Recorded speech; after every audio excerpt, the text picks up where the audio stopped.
सीतापुर उत्तर प्रदेश सरकार के प्रमुख सचिव दुर्गा प्रसाद मिश्र पहुंचे पिछड़ा वर्ग छात्रावास राजकीय इंटर कॉलेज। यहां पर उन्होंने स्वर्गीय राम गोपाल रस्तोगी की पुस्तकालय का किया निरीक्षण। उसके बाद वो जीआईसी पहुंचे, जहां पर उन्होंने स्मार्ट क्लास चलती हैं छात्राओं से की मुलाकात। सीतापुर हलचल न्यूज़ चैनल से मनीष श्रीवास्तव।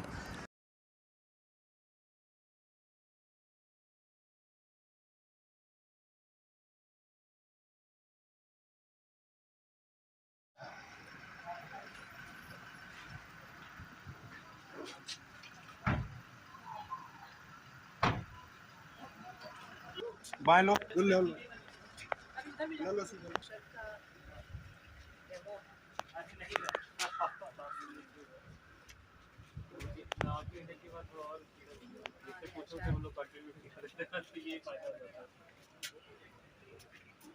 इसका पहले के फोटो दिखाना। मैम ये है मैम ये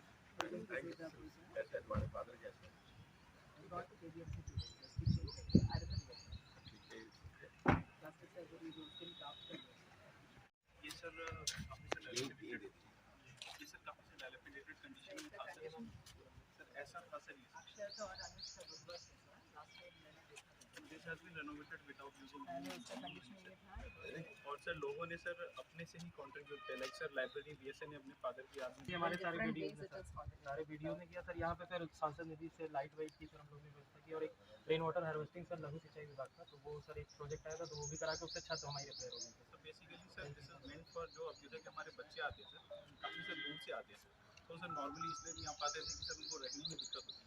तो sir we are providing free accommodation वगैरह भी उसके लिए बनाए सर, बट रहने की व्यवस्था प्रॉपर वर्क स्टेशन वगैरह रखने का भी नेटवर्क कनेक्टिविटी। बहुत ही प्रेरणादायक काम किया आपने अपने फादर के नाम पे पूरा बहुत ये सर पिछड़ा वर्ग आज की अखबार में सब ये कहानी छपी सर कि कोई ऐसा है जो कि उसने जो है अपने फादर के नाम पे किया। लोग इधर उधर खर्च करते हैं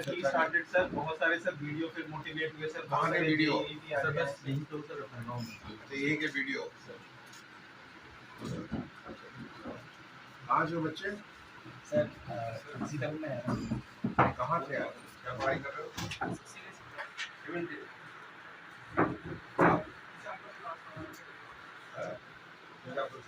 यही रह करके पढ़ाई कर रहे हो?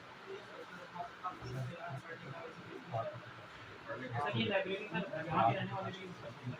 वाईफाई वगैरह है, तो बुक मिल जाती है पढ़ने के लिए।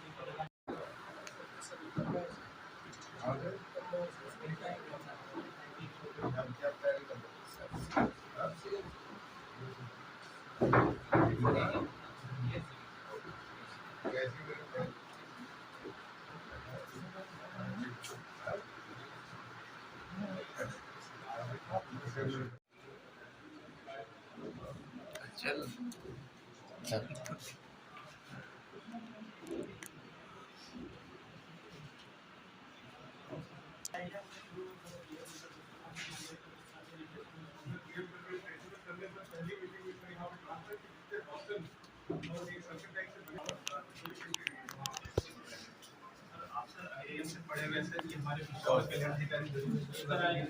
आई एम कोसी कोड का एलुमनाई से सब डॉक्टर उसको consultant otherwise you would have said मेरे के बाद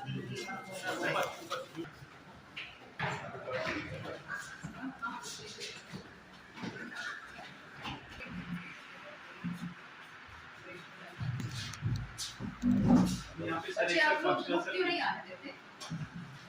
ये क्यों यहाँ पे चूल्हा क्यों है बेटा? सर एक्चुअली सर अभी सर नीचे किचन सर फंक्शनल सर नहीं है सर, सब अभी खुद बनाते हैं। सर अभी सर बनाते हैं सर, हमने सर अभी एसएचजी से बात किया है सर, और हम सर उसको 1 महीने में सर शुरू कर देंगे सर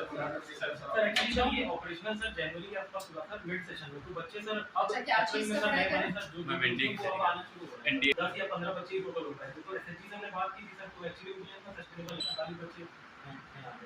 सर। एक शेड भी हम बनवा लेंगे 1 महीने के अंदर, एक एसएचजी से हमारी बात भी होगी, तो पूरा खाने वाने की पूरी की तैयारी कर रहा है। देख दिया वैसे जाएगा। लाइट और रोशनी अच्छा बना, नेचुरल आने देना चाहिए, है ना, पढ़ाई के लिए भी अच्छा है। नीचे वाला सर भी देखेंगे पुरानी स्टेज और पुराना स्टेज सर अभी सर जैसे सर स्टार्ट अभी कर रहे हैं सर इसकी और सर लास्ट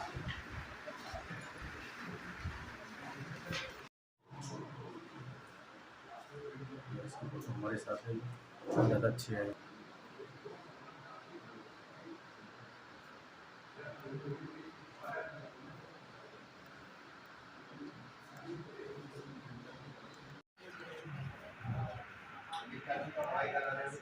सर अभी इंडियन नेशनल क्रिकेट स्टेट हो रहा है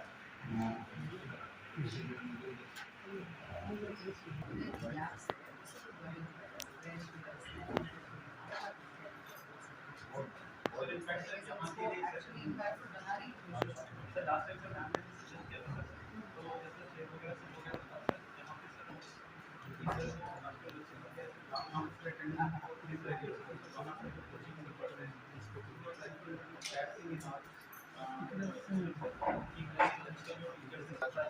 मैंने there is a reinforcement. हम लोग अगर आप कंटेंट उसी बनाए हुए थे ना पूरा यूज हाँ, करना हाँ, है, हाँ, डेडिकेटेड कंटेंट है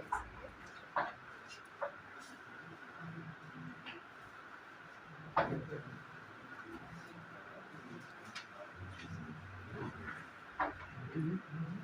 वो भी यहाँ से शुरू किया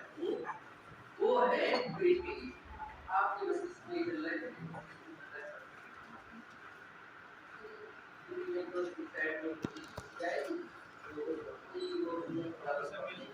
moderate the content sir थोड़ा और उससे बेटर तरीके से लेक्चर होंगे सर थोड़ा पास हो, हाँ, आसपास आगे आगे जाओ। हाँ हाँ बड़ी बात नहीं।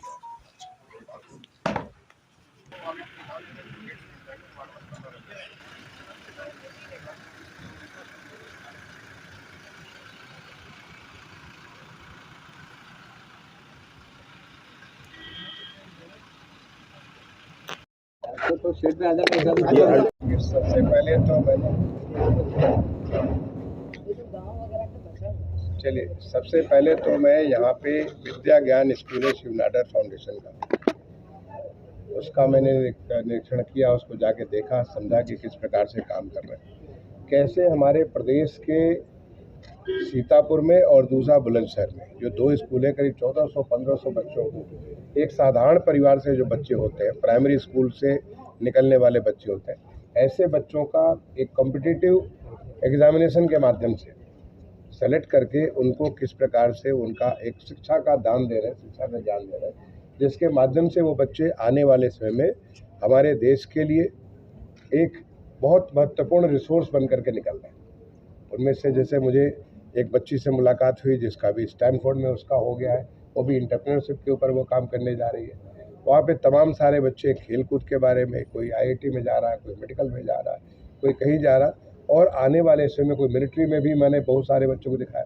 तो इन बच्चों को एक साधारण बैकग्राउंड से निकल करके, क्योंकि वो साधारण से असाधारण बन सकते हैं, उसके लिए उन्होंने माहौल दिया, वो सब कुछ मैंने देखा। तो जो शिवनाडर जी का जो एक अच्छा कार्य है, और इसके माध्यम से हम कैसे और भी स्कूलों को इसका फ़ायदा ले सकते हैं, ये भी मैंने जिलाधिकारी से रिक्वेस्ट किया कि हमारे आसपास के जो स्कूल है उससे क्या लर्निंग ले सकते हैं, क्या क्या उनके एजुकेशन सिस्टम में नई चीज़ें हो सकती हैं, उसके बारे में हम कर सकते हैं। तो पहला तो मैंने उसको देखा। दूसरा, उसके बाद जो है सीतापुर में आकर के मैंने जो वहाँ का राजकीय इंटर कॉलेज है, वहाँ पे अभ्युदय योजना के तहत एक स्मार्ट क्लास बना हुआ है। स्मार्ट क्लास के माध्यम से जो साधारण घरों के बच्चे हैं, जो कि आज वो किसी प्रकार के कॉम्पिटिटिव एग्जामिनेशन देते हैं, और उसके लिए उनको जो है ये हमारे माननीय मुख्यमंत्री जी की एक बहुत ही महत्वाकांक्षी योजना है, जिसमें बच्चों को वो एफोर्ड नहीं कर सकते हैं अपनी कॉम्पिटिटिव परीक्षाओं के लिए जो जिस प्रकार की कोचिंग और होती है, उनको टेक्नोलॉजी का प्रयोग करके किस प्रकार से एक अच्छा एजुकेशन दिया। जैसे मैं गया उसमें हिस्ट्री की पढ़ाई की जा रही थी। अब हिस्ट्री के बारे में जो पढ़ा रहे थे वो रिकॉर्ड भी हो रहा था, और आपका रिकॉल वैल्यू बढ़े इसके लिए रिकॉर्ड करके उसको यूट्यूब पे डाल देते हैं,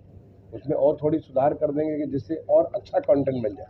तो ये जो कंटेंट उन बच्चों को बार बार मिलेगा, तो उससे निश्चित तौर पे वो बच्चे कॉम्पिटिटिव एग्जामिनेशन में अच्छा करेंगे। तो इसका एक टेक्नोलॉजी का प्रयोग हमने देखा। उसके बाद एक अभ्युदय योजना के तहत जो पिछड़े वर्ग के जो बच्चे हैं, उन बच्चों के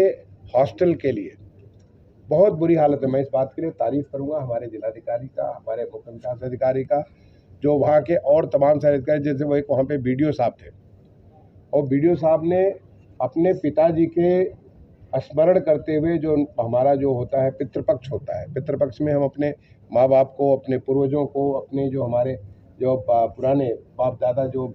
दादा परदादा, उन लोग को याद करते हैं। ये हमारी भारतीय संस्कृति का एक बहुत महत्वपूर्ण पहलू होता है। तो उस पितृपक्ष में उन्होंने एक संकल्प लिया कि हम उन बच्चों को एक अच्छी लाइब्रेरी देंगे, और मुझे उस लाइब्रेरी में जाकर बहुत खुशी हुई कि एक बड़ी अच्छी लाइब्रेरी उन्होंने बना के दी, जहाँ पे बच्चे वहाँ पे बैठ के पढ़ रहे हैं। वहाँ पर वाईफाई की भी फैसिलिटी है, वहाँ पे पुस्तकें भी है, और वहाँ पे अच्छे से बैठ करके पढ़ने का एक अच्छा माहौल है। जब आप एक दूसरे को देख के पढ़ते हैं तो आपको भी कंपटीशन रहता है कि हम उससे भी अच्छा करें, उससे भी अच्छा करें, लेकिन एक कंपटीशन का माहौल होता है। तो उसके साथ ही जो बच्चों के रहने का, वहाँ पे इतनी बुरी हालत में हॉस्टल था कि अभी एक नमूना मैंने देखा, वहाँ एक छोटा सा 2-3 कमरे, अभी उनका रीडेवलपमेंट नहीं हुआ है, तो किस प्रकार से रेट्रोफिट करके एक अच्छा माहौल बच्चों को दे सकते हैं। क्योंकि जो बच्चे, हर बच्चे में जो ये जो हमारा बीज होता है, हर बीज में वट वृक्ष बनने की क्षमता होती है। केवल फर्क ये होता है कि उसको कितना आप पानी देते हो, कितनी आप उसको जो है उर्वरक जमीन देते हो, या कैसे उसको जो विभिन्न प्रकार के उर्वरक आप देते हो। तो वो उर्वरा भूमि, वो जमीन, वो आबो हवा, वो सब सारी चीज़ें, वो व्यवस्था अगर आप देंगे तो कहीं से भी कोई बच्चा बहुत अच्छा कर सकता है। तो उन बच्चों से मिलकर के मुझे अच्छा लगा, और मैं इस बात के लिए अपने जिलाधिकारी की, अपने मुख्य विकास अधिकारी की, और मैंने कहा कि इसका ये हमारे, जब मैं कलेक्टर साहबान की जो मैं हर हफ्ते बैठक करता हूँ, उसमें एक प्रेजेंटेशन भी मैंने कहा कि करेंगे, ताकि इनसे सीख करके हमारे और जिलाधिकारियों में इस प्रकार की प्रेरणा है कि हम किसी चीज़ को एक जन सहभागिता के माध्यम से, लोगों के सहयोग करके, लोगों के सहयोग से कैसे हम अच्छा बना सकते हैं। अभी मैं यहाँ आने के पहले मैं 2 प्रोजेक्ट जो है गाँव में देखा। मैं गाँव का नाम मुझे याद नहीं है, लेकिन 2 प्रोजेक्ट देखा। एक प्रोजेक्ट हमने देखा गन्ना की खेती के बारे में। इस प्रकार से पंचामृत योजना, जो हमारे एडिशनल चीफ सेक्रेटरी साहब ने कई सारी चीज़ों को जोड़ करके, जो संजय भूस रेड्डी साहब है, उन्होंने कई चीज़ों को जोड़ करके किस प्रकार से एक वैज्ञानिक खेती कर सकते हैं, कैसे आप उपज को बढ़ा सकते हो, कैसे जो है आप कम बीज लगा करके ज़्यादा बेहतर उत्पादन कर सकते हो। तो चाहे वो हमारी जो गन्ने के, जो आप उसको फसली का प्रयोग करके, उसको जो मल्चिंग करके, जो चीज़ आपको उपयोग करनी है उसको मल्चिंग करके, किस प्रकार से प्राकृतिक खेती की सुविधा के माध्यम से, कैसे आप ड्रिप इरिगेशन के माध्यम से, ऐसे तमाम सारी जो पंचामृत के माध्यम से नई जो टेक्निक इन्होंने लागू की, और उसका सीधा लाभ मिला कि जो किसान हमारे गुप्ता जी थे, राम प्रकाश गुप्ता, ऐसे कुछ नाम मुझे जाने, रमेश चंद्र गुप्ता, तो रमेश चंद्र गुप्ता जी की उपज में मुझे बताया कि 150 quintal ton per hectare 150 ton per hectare 150 ton per hectare का उन्होंने उपज की, जो कि एक रिकॉर्ड है। अभी हमारे यहाँ जो मतलब नॉर्मली 81-82 के आसपास है, उन्होंने 150 टन पर हेक्टेयर का उन्होंने उपज की, एक बहुत बड़ा रिकॉर्ड है। और उन्होंने मुझे जाकर के सारी की सारी चीज़ों को, उस किसान ने मुझे सारी की सारी चीज़ें जा कर के दिखाया, तो एक दूसरे किसानों के लिए प्रेरणा बनती है। उन्होंने मुझे ये भी बताया कि आचार्य देवव्रत जी का जो हरियाणा में सोनीपत में जो उनको प्राकृतिक खेती का एक